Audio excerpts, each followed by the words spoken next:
Welcome to my recording on Maven Artifacts and Plugins. I think these are the first concepts that a user of Maven should come to learn. And when put in a logical order, I don't find them that hard.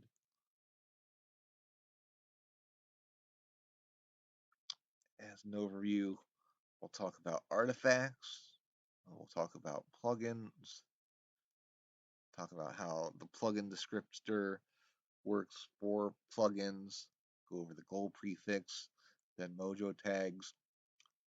I'll show you a little bit about the help plugin, and then I'll point you to some information about other plugins.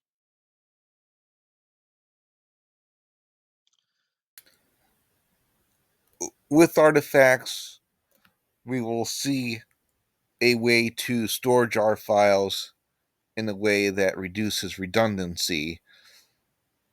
I started using Maven in the late 2000s, maybe 2008 is when I started, and I wanted to give you a little bit of perspective on what life was like before I started using Maven. If you were downloading a third party project, you would go out to their website. They either had a bundle of jar files that you could download, or they would have an installation script, and you would download a primary jar file and try to pull together the dependent jar files from the websites, and maybe you would get lucky and they would work, or maybe they would not work. This is the way my life was back in the late 2000s.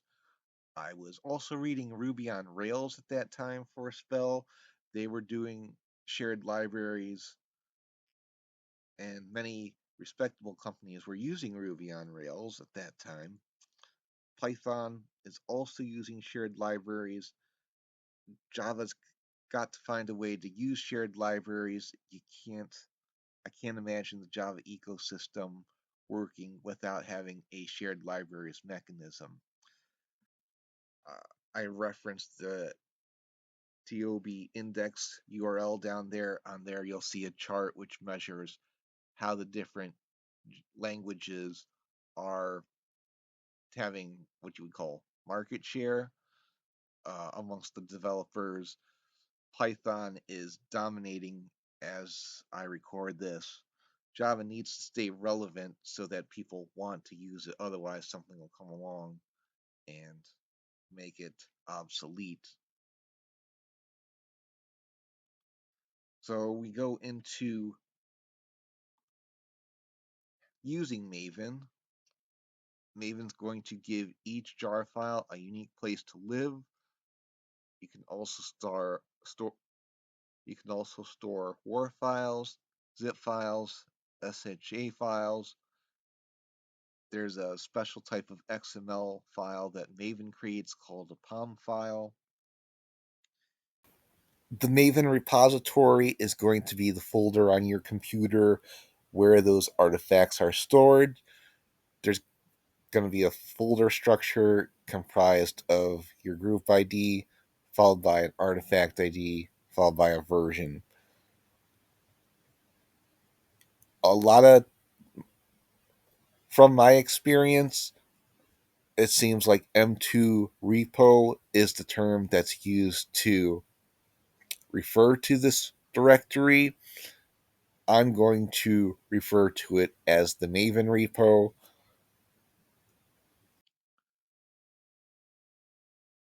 A fully qualified Maven artifact consists of 3 pieces of information, each piece separated by a colon. You've got a group ID, an artifact ID, and a version. So using the Maven compiler plugin as an example, the group ID is org.apache.maven.plugins. The artifact ID is Maven compiler plugin. The version is 3.14.0. A little bit about the group ID. Some of the earliest artifacts that were put into Maven, because where these IDs come from is a remote repository, and I'm going to gloss over the remote repository at this time. It's just where the artifacts are stored. For some of the older artifacts, like for example log4j and JUnit, they have very simple group IDs. Log4j has the log4j group ID, and the artifact is log4j. This is log4j version 1 that I'm talking about, and JUnit's very similar. As ideas mature and Maven gets a wider adoption, the group IDs start to resemble the website backwards. This isn't an accident. This was the way Java packages were somewhat specified. It's just a small rumor that packages are your company's website backwards. There's one more piece of information which you may come across at times. That piece of information is the classifier. Usually, you will see it when you have multiple jar files living at the same group and artifact ID. This would be the name of the file. Usually when I see it, it's it with jar files, and you'll have the same artifact ID followed by a hyphen, followed by a classifier,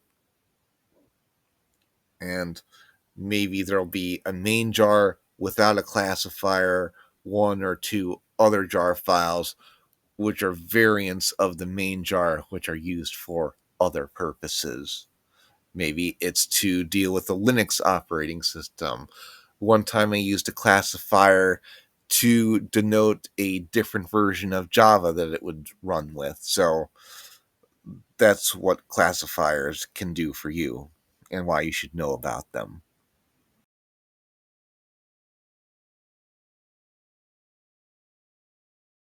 So here is my Maven repository.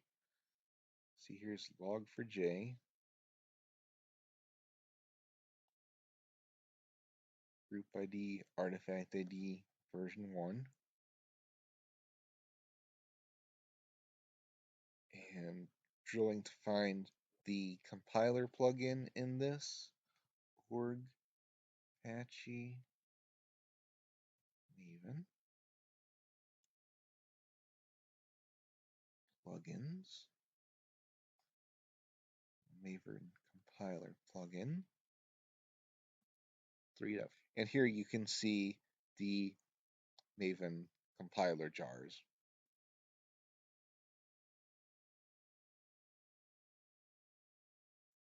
What is this .m2 where we store our Maven repository at? According to this URL, the highest voted answer is it started with version 2 of Maven. The dot hides files on Linux, and that makes the directory less cluttered, I guess. This is in contrast to thinking it's a LEET abbreviation where M2 takes the place of MVN. So that's what an artifact is. Um, as our first concept, I don't think it's very hard to understand. It's just a place to store your jar files. Taking the artifact concept a step further, some of these artifacts are plugins. And the way this plugin works, the way this plugin system works for Maven is that inside the jar file is going to be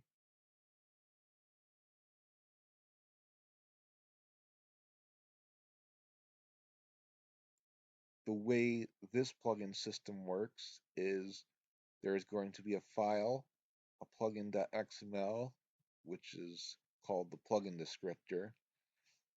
and that is how Maven would know how to connect itself to the code inside that jar file. Inside the jar file, each unit of code is going to be called a mojo or a goal. Every goal corresponds to a mojo.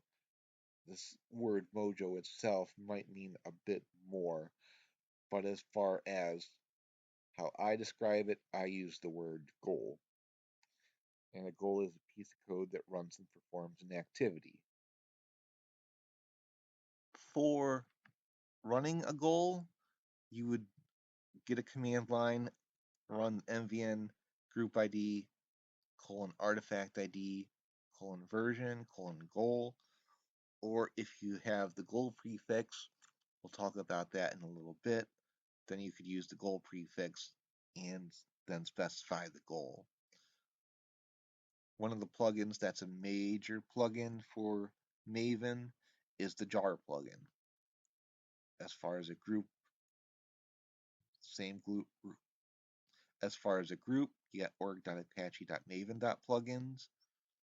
Artifact is Maven jar plugin. The version is 3.4.2. The goal is jar. If you had the goal prefix is jar, and then you could just say jar : jar. I don't have the details on how the version gets resolved when it's just a goal prefix. Similar with the compiler plugin, if you wanted to execute that, mvn goal, mvn group ID, artifact ID, version goal, or use the goal prefix compiler. Okay, so the plugin descriptor is in the jar file that you've identified as a plugin in the folder meta-inf maven plugin.xml. It's not the pom.xml. It's a contract between Maven and the jar file to explain how this plugin works. If you go to the plugin, open that jar file.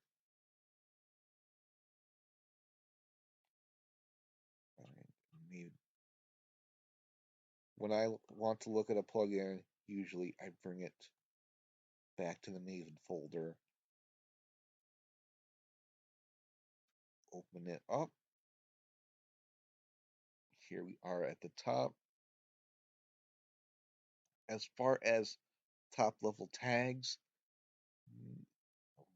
you can see what they are there. If you want to go investigate those on your own, you can do that.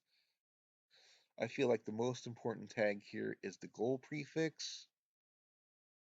This is a way to substitute using the group ID, artifact ID, and version when running Maven commands or running the plugin.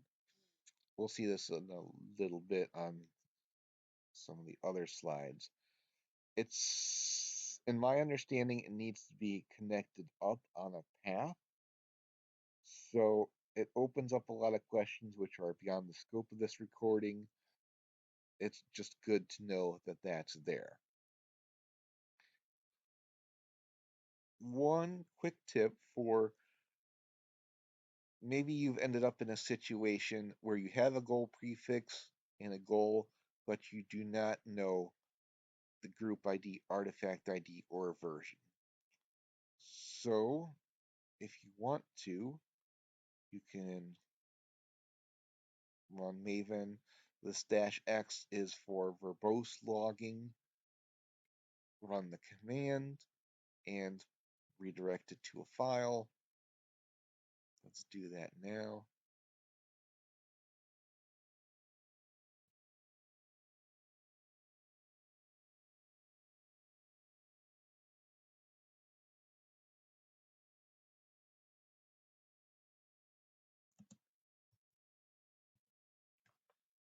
So Maven -x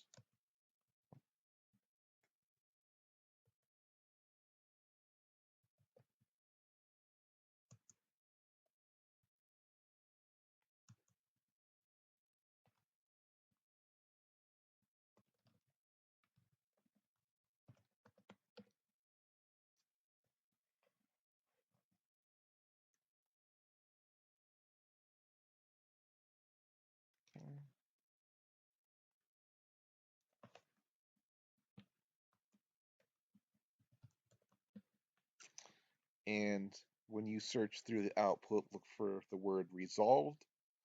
It will say resolved plugin prefix compiler 2. There's our group ID. There's an artifact ID. And it has pulled the version out of some cache. Because in this directory, I don't have a POM file yet.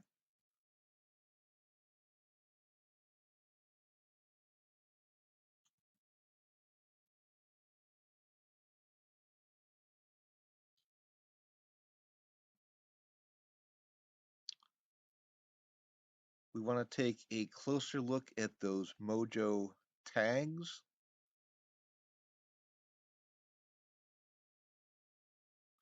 Phase, parameter, and configuration. So here's the plugin descriptor.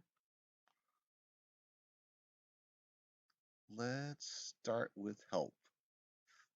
One thing you'll notice about the help goal is there is no phase. All right, so it's a goal that is there to help us understand the compiler plugin better. Let's go back, talking about it first. Underneath the help plugin, we have parameters. 1, 2, 3, 4 parameters. The type is either a primitive or a fully qualified Java class. I'll leave it to you, the viewer, to explore more on what the types can be. I feel like as long as it's a string, Boolean, or other primitive type, it's pretty straightforward. You will see sometimes a set file, and those are more complex concepts that I'm not going to get into now. Required needs to be there. And I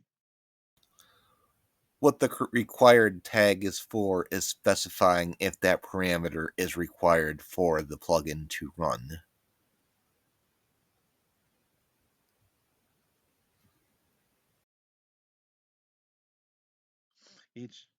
each parameter needs a name, a type, and required.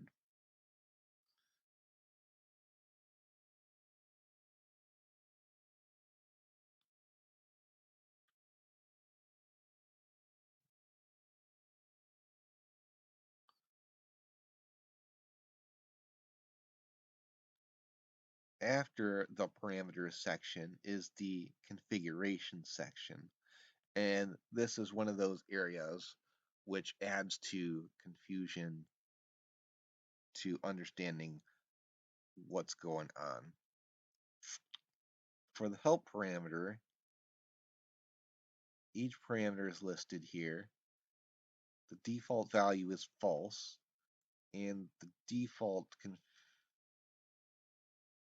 if you were going to change false on the command line, you would use -d detail.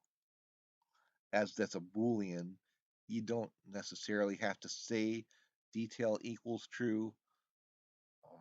It'll just assume it's true by the presence of being there. Now, suppose if default value was true, then you would have to say -d detail equals false. Goal is the goal, indent size is indent size, line length is 80.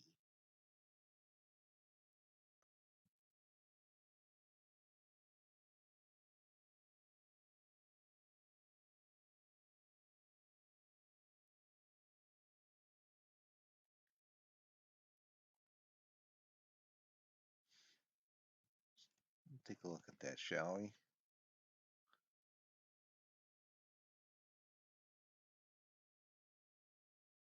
I don't think we need to redirect it to output. Help is a common goal for these big major plugins.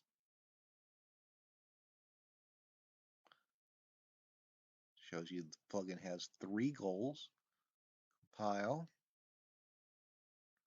gives you the description, talks about the help, talks about test compile. Okay, may take that -x off for less logging.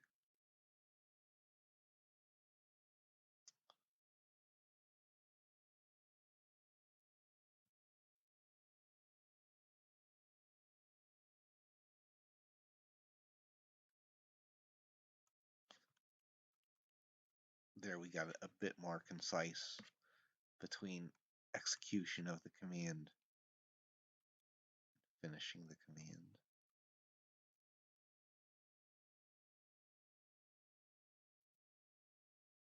Okay, take a look a little bit, play with those on the command line. To pass goal as a parameter, use the -d. Goal equals test file.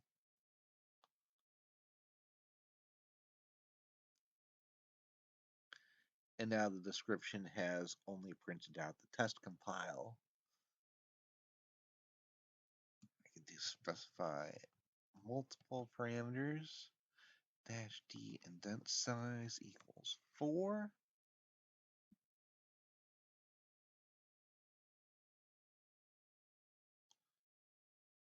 And is it any noticeable?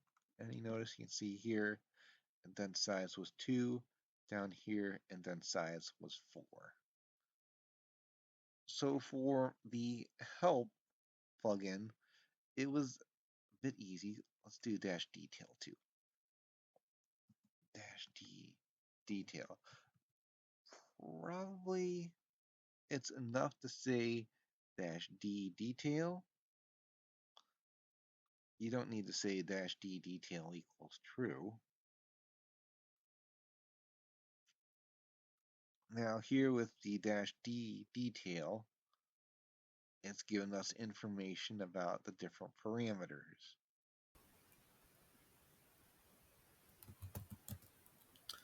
Okay, I wanted to brush up on a finer point here that I was getting wrong with earlier recordings. Okay, I'm going to run the help goal of the compiler plugin. I'm going to specify the goal as help. I'm going to give it the indent size of 4, and I'm going to specify d detail so I can see the details, which will give me the parameters of the goal help. Okay, so it shows me a default value of false, which is what was seen in the plugin descriptor. Goal has no default value. It's not required. And if I wanted to specify a property on the command line, I would use this goal here, and that would change the parameter of goal. Since these parameters match with their configuration properties in a one-to-one exact match, it's a little hard for you to understand. When you get into the compile goal, you'll see that these user properties do not always match with the parameter name.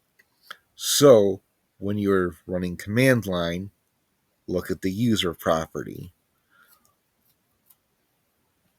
Also, I've been talking a little bit, maybe I talked about, maybe I didn't, with booleans. I used a -d detail for the first run there. You can say -d detail equals true, gives me my parameters. Or I can say -d detail equals false. It'll take my parameters away. And the default value of -d detail is false. So if I don't specify it, then it'll act as if the -d detail is set to false.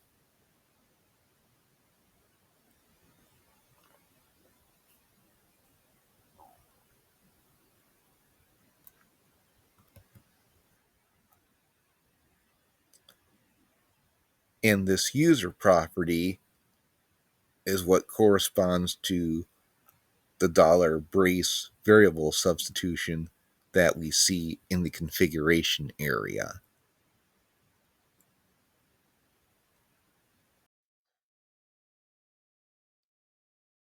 Let's go back and look at the compile goal.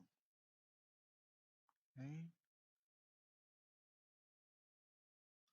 The compile goal is what will compile some of your classes into the target directory. We got parameters, annotations. I mentioned we got a lot of parameters. Baster, build directory, compile path, compiler args.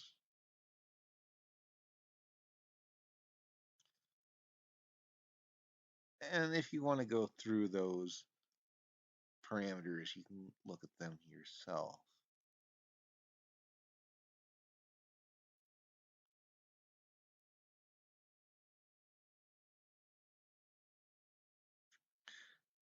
Now here we're at the configuration part. You'll see some of these default values. Go out to variables which aren't the same as the parameter. This $brace, open brace, close brace is something that we see in the Linux system. That's for variable substitution. That's a little bit more complicated than the help plugin. Take out this indent size.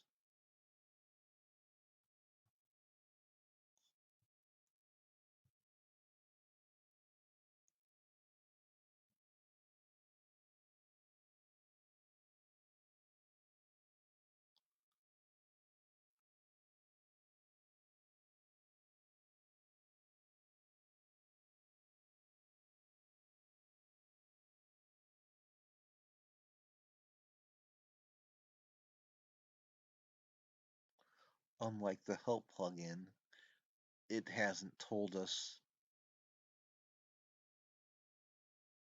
much about the configuration. Aha! Yes, it does tell us. The default value is project.compile source roots. Am I seeing this clearly? File path. Names aren't so much in the right order. Project.compile source roots. Compiler args.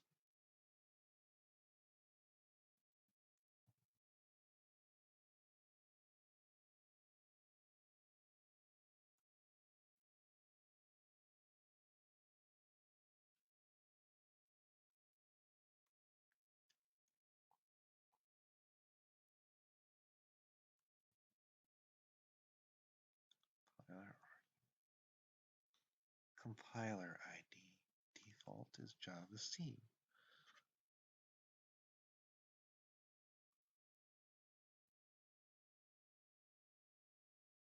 User property.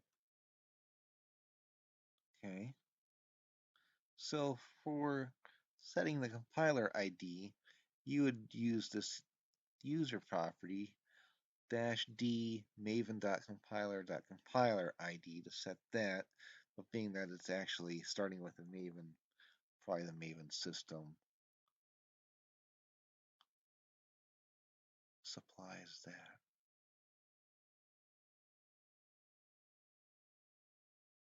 Debug.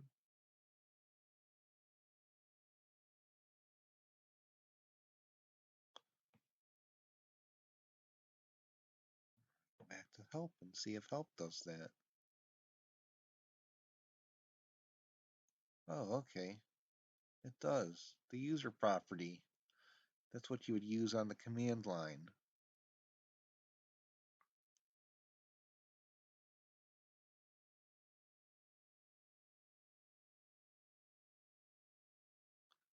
Let's take a look at the types a little bit. Well, probably as you noticed going around, Boolean is true if the argument exists. I imagine you can set -d whatever skip main resolves to equals false, and it would come out as false if the default value is actually true. Required. So I'm going to skip over required for now.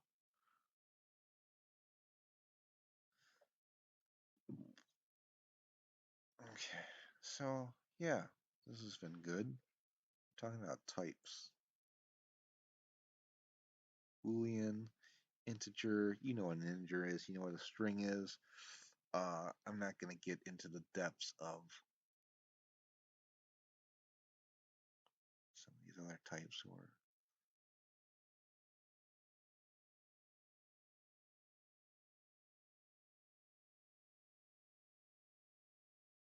language string. Here, all of the types seem to be very basic. Strings, primitives. Here's a set. Um, but it would be nice to go talk about those now, but that sounds like something for another day.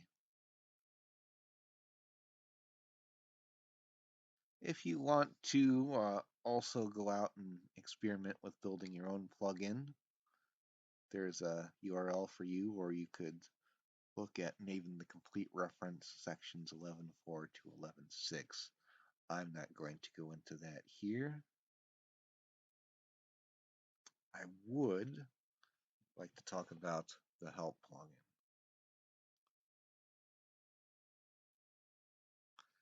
because I feel like the Maven help plugin is a good place for a person to figure out how to work with, get information for other things. So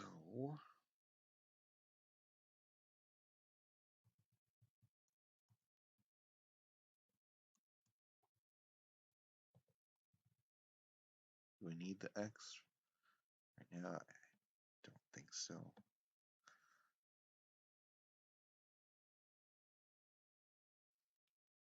Okay. So we ran the help.help. It shows us that our plugin has 8 goals. 4 of these are more what I want to focus on for right now. It says help describe, displays a list of attributes for a Maven plugin and or goal. Effective POM, that is something that will be very helpful when we get into POMs. Effective settings, displays the calculated settings as XML for this project. It's not one I use very much. Help evaluate evaluates Maven expressions given by the user in an interactive mode. And help.help got us here. Get help for a phase. We touched on phase earlier with goal prefix. We will definitely come back to this. Get help for a goal. We can look at it now, can't we? Maven help describe command equals compile.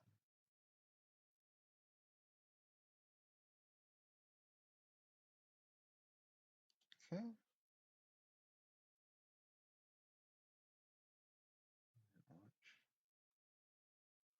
Compile is a phase corresponding to this plugin. So as a phase, it's going to print out the life cycle. We haven't gotten to life cycles yet, but it is interesting to notice. Get help for a goal with its shortened prefix. We needed to go back out and get our long prefix.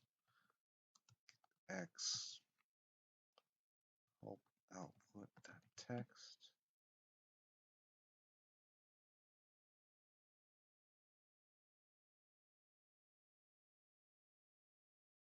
Work area, help output, resolved. We resolved the plugin to org.apache.maven.plugins, Maven help plugin, and the version was resolved to 3.4.0. So you could do the same thing. 3.4.0.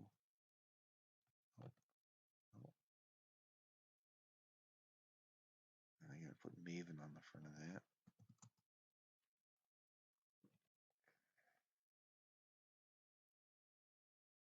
Hope that help.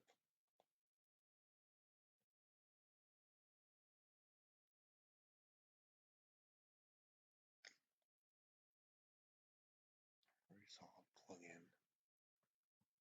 Back at this. All right.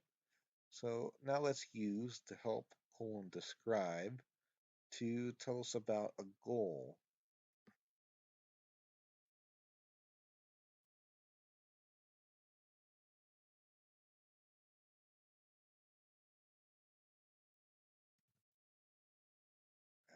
Yeah, let's do it. I'm just going to use short one. Here I can use the goal prefix.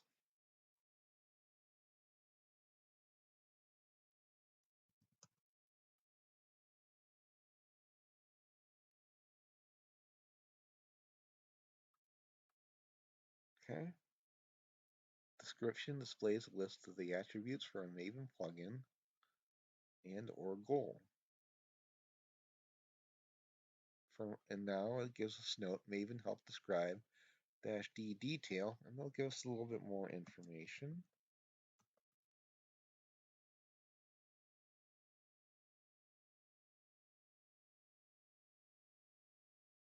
And look, we got the individual parameters.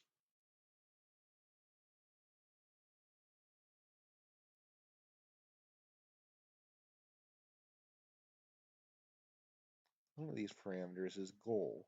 So instead of saying -d command equals, you could use goal. Now, in contrast with that, you cannot use -d phase.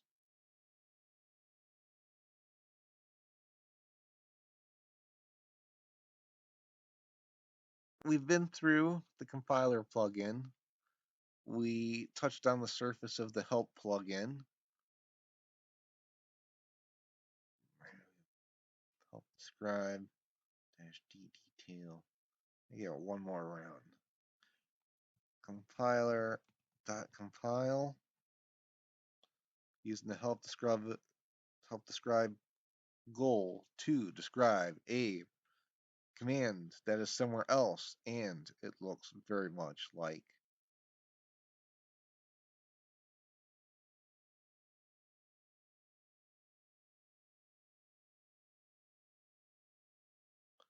so now with all that understood, here is a URL where you can find the major plugins used by Maven. I say the resources plugin is not very exciting. We have a folder set up for storing basic files, and resources plugin moves into targeting. The compiler plugin, we've been looking at that. The jar plugin puts items in a jar file. Each plugin has its own page, often with a frequently asked questions section. So there's the URL for the Maven compiler plugin. Again, keep in mind the documentation online may be for a version that is different than the version you are running locally. Specifically, older versions of the Surefile and Failsafe plugins have variations with skip tests. Use that maven.apache.org/ref to get a version of documentation that corresponds to your local Maven. A little bit more about this Surefire plugin. Out on the page, you can find a URL for scanning tests from other jar files. You can find information about debugging tests with the Surefire plugin.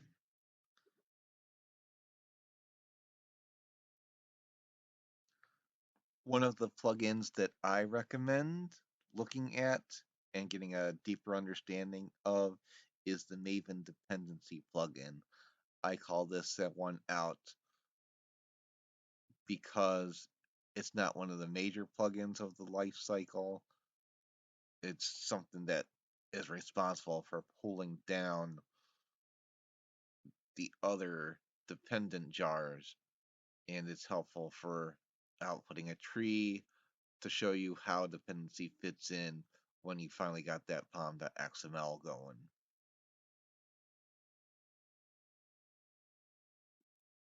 And that should give you confidence in dealing with different plugins. Hope you enjoyed my recording. Thank you very much for watching. Bye.